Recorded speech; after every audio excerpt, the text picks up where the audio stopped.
mother and his father, since they were liberated slaves, they didn't like this idea at all, but they didn't have any other choice. They had to let him go.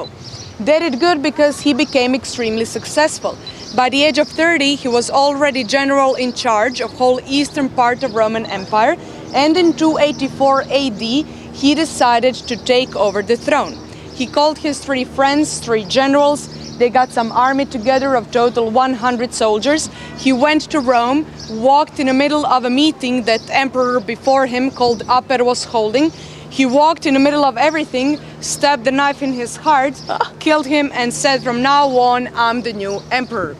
First thing he did, back then it was very easy, very cheap and simple to become an emperor. You didn't have to spend all the money on the election, on campaign, nothing. You just kill a guy and that's it. Once he killed a guy, he wanted to show power to his soldiers first. Once he got power from the soldiers, he could control the whole empire. First thing he wanted to do is to change his name. He was named Diocles originally. He thought that he needs something that is more noble. That's why he changed his name to Gaius Aurelius Valerius Diocletianus Jovius.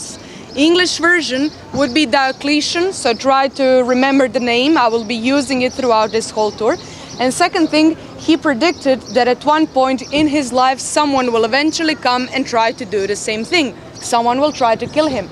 That's why he decided to introduce tetrarchy to the system. He was still an emperor, still in charge of everything, but he separated Roman Empire into 4 equal parts, gave 3 parts to 3 friends, generals, because his idea was when he gets old enough, when he gets tired of ruling with this big empire, he would do something that no one did before him, and he was first and last Roman emperor that ever did this. He decided to retire, return back to the province where he was born, and continue living in a nice, beautiful retirement home, or as we know it, famous palace.